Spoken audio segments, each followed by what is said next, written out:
Gazing, in the beginning, gazing was hard. I mean, it was like night and day. Not gazing and gazing. It was one or the other. And it was hard, it was hard. It was really hard. It took a lot of effort. It seemed like I was just like, oh, so much effort to gaze, And we talk about gazing being dangerous, the danger now, to me, the danger is if I struggle like that, then I think it's just all purification. There probably was no way of doing it any other way. But now, I just think gazing is easy. I have to think gazing is easy. If I don't think gazing is easy, it's going to come back in ways that I can't handle, or have difficulty handling. Gaze is like, it's just like Vipassana, you're going to forget what you're doing, or you're going to go crazy. You're going to think you're going crazy. I think I'm going crazy. This feels like I'm going crazy. It's probably best to back off and not do too much thinking it's hard gazing, Well, I don't know. My advice would be to think it's easy gazing and you won't go crazy. It's not good to go crazy. Maybe, a little. You gotta learn that this is not what you think it is, and it feels a little crazy, and you can't be afraid of that, but you can't just keep punching with this gazing. This is hard, but I gotta push through it. Or you're gonna hit the high wall of insanity, which is not the plan. The plan is that maybe there's a high wall of insanity, but then you back it down. Back it down.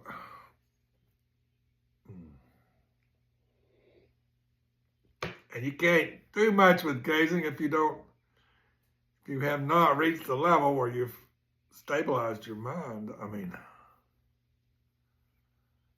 none of it makes sense. I mean, I think it's like taking LSD or something. You can't just go taking LSD all the time or something. It might be good to take a little LSD, and it might shift you. I don't can't take any drugs. I don't know, but a lot of people tell me. I mean, we all know that LSD can open up some things, but there's danger of getting side effects and getting hugged. And thinking it's about the LSD rather than the opening. Gazing has that quality. It has the quality of a trip. It has the quality of the nausea and the going through, a portal that way.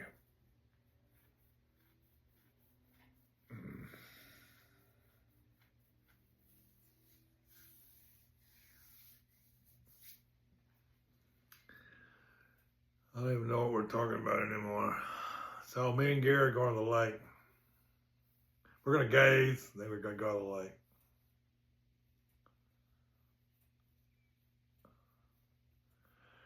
I don't know what we're going to do. If we're going to video anymore from the lake. I think I need to get me a GoPro and put a camera on my head and go out to the lake. I can teach y'all a little bit about it. Maybe, I don't know. But we don't have that today, but whatever. I'm sure Gary and I will do something. Or nothing. I'll report back to you. Thank you very much.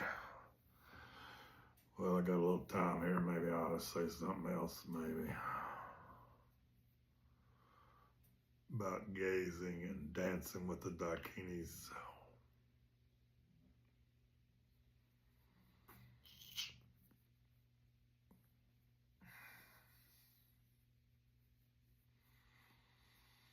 Wish I could stop and think, but I can't.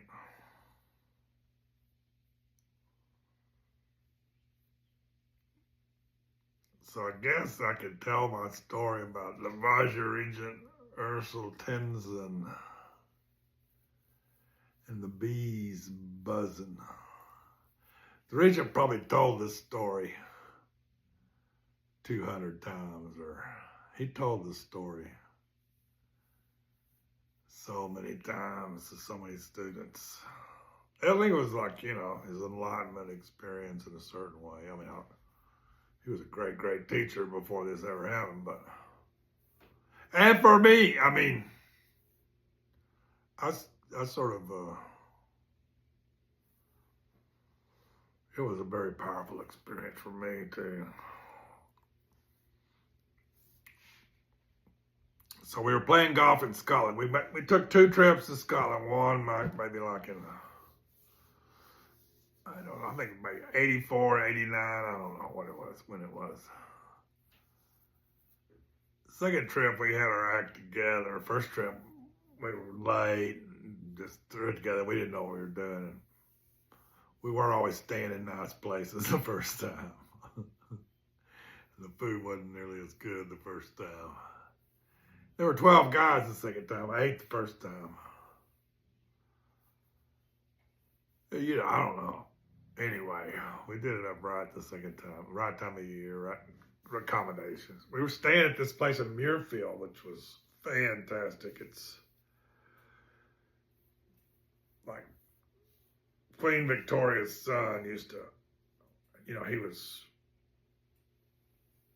the Prince Regent for, you know, 40 some odd years or something. He did a lot. But he used to come there and spend time in the summers at this house.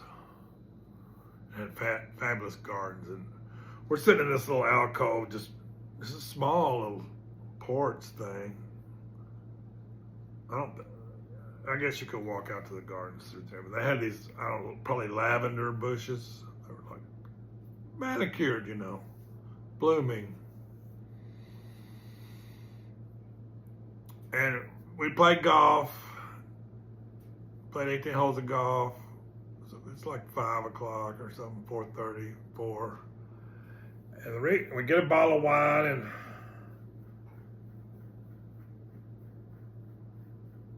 Joe parent might have been there for the beginning a little bit, but I think he left. Or maybe it's just the reason, I can't remember. But we ordered a bottle of wine, we'd sit there drinking this wine, and I'm the kusung, I'm the attendant, and I'm in charge of security. And the Regent is deathly allergic to bees, bee stings. And I'm like supposed to be carrying bee sting medicine on my person, you know. That's my instructions. I never ever carried any of his bee sting medicine on my person, but that day I kind of wished I had some. Anyway, we're like, I'm sitting further away from the bees, and he's sitting right next to the bees, but the sound of a million bees, you know, 6 feet away from you was incredible. It was very loud. I mean, especially if you got quiet, you know. So anyway,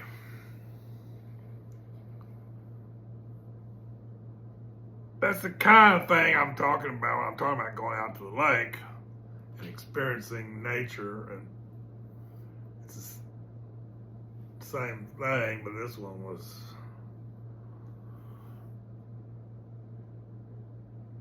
very profound in the same way that's very profound, or possibly could be profound.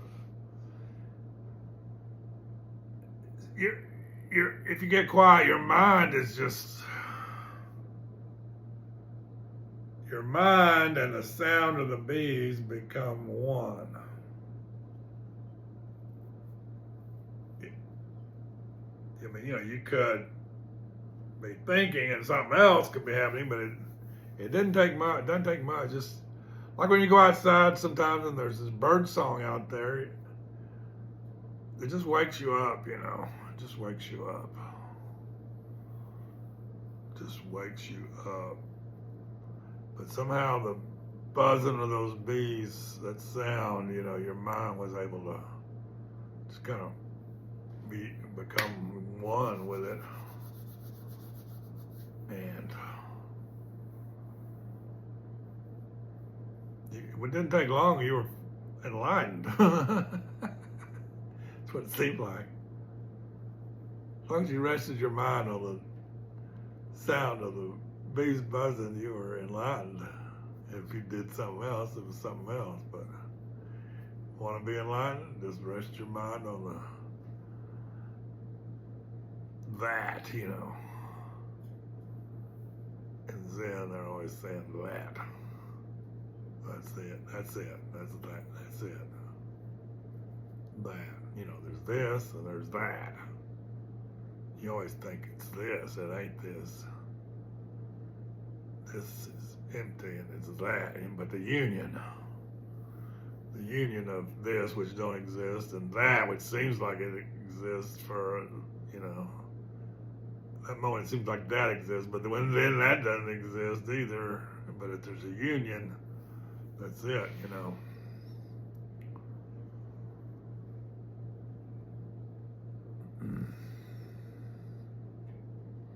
Twofold egolessness. Emptiness of self is the first thing that one can train oneself in. And then one trains in the emptiness of others, but it's kind of hard.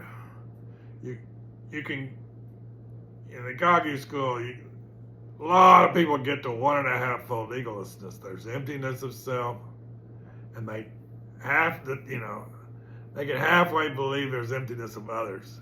They can't walk through a wall. They can't stick their hand through a solid rock. But they kind of see that other is empty as well, halfway. But that final half to get to twofold emptiness is, at some point, that'll be what you're working on, It could take you a while, You can work pretty hard, you still can't fly, Can't leave impressions in rocks with your feet, or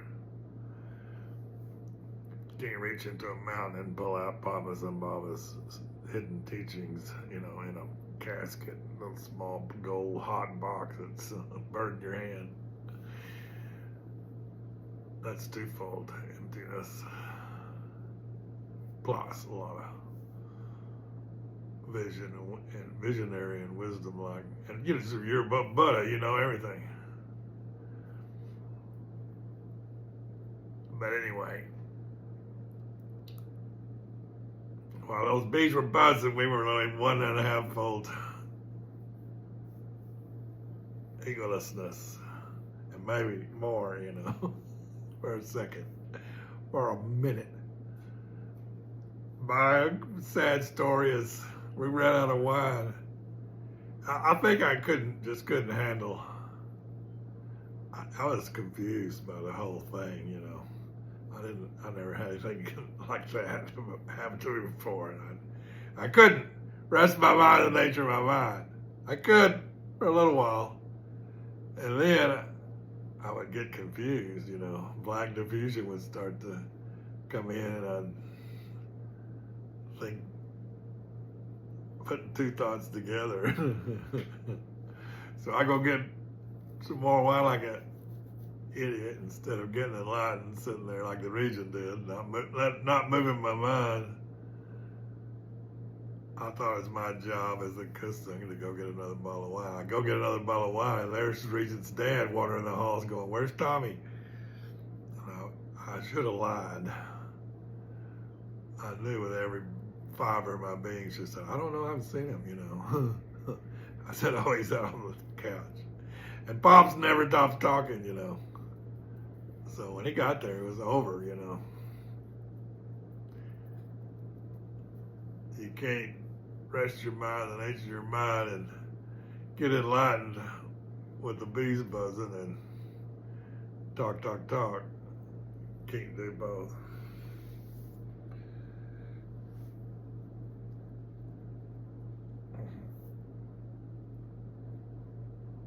But you know, it's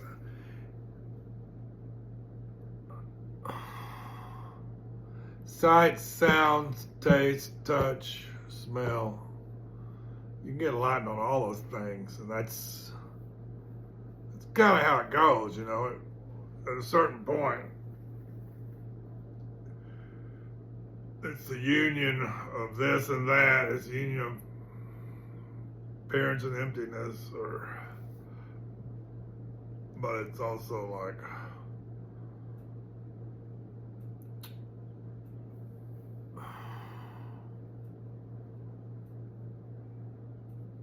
there's certain mind just has these qualities. Your teacher's always, you know, your teacher's always creating these moments to kind of shock your, you know, sudden enlightenment is this shock.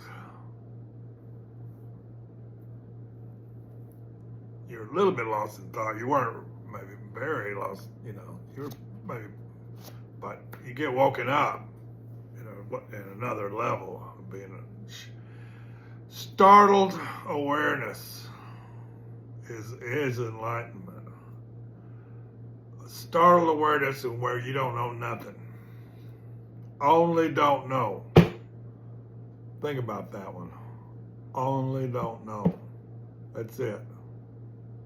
But you almost, it's a shocking, sometimes you're shocked into that. But that shocked is it.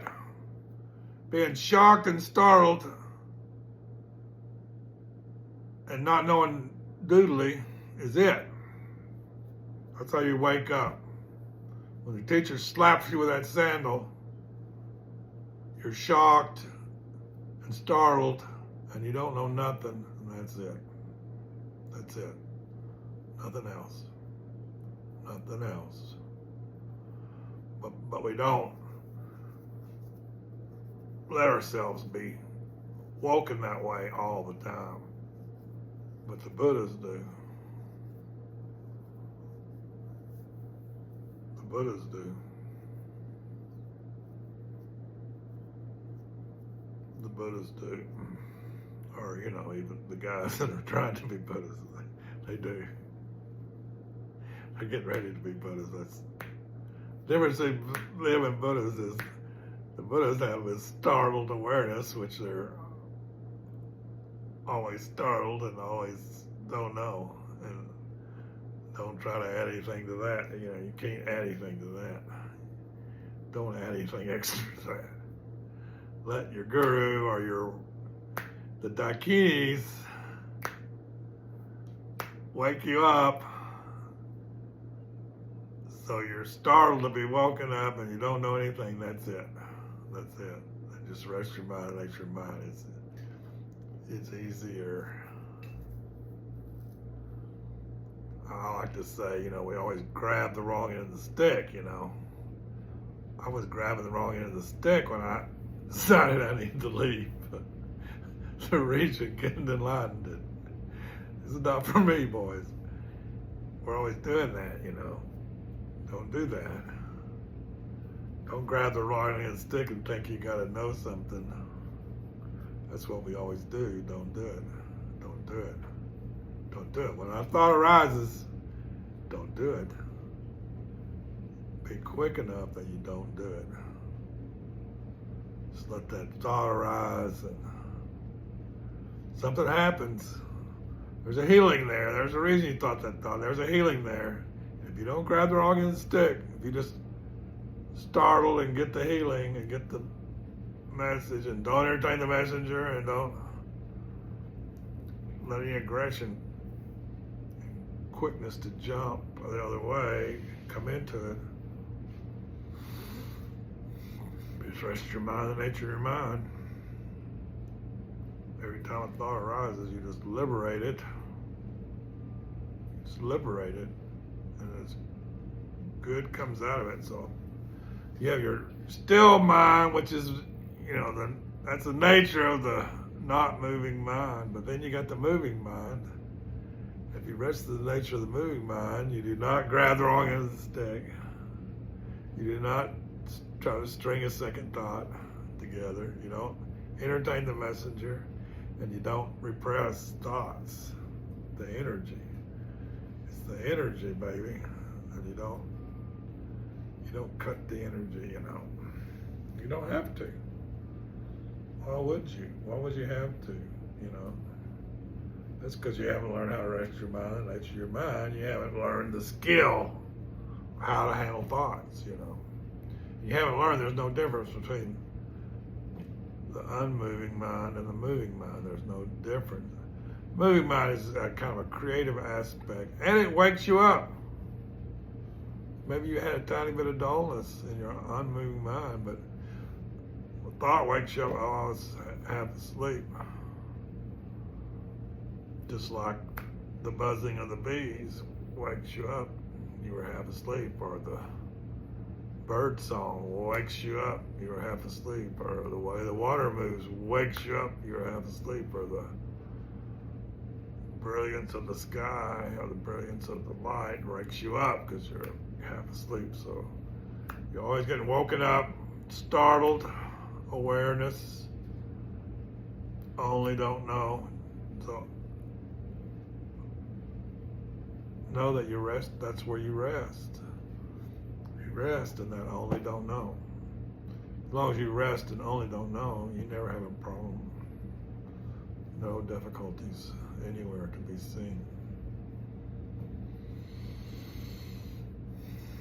That's it.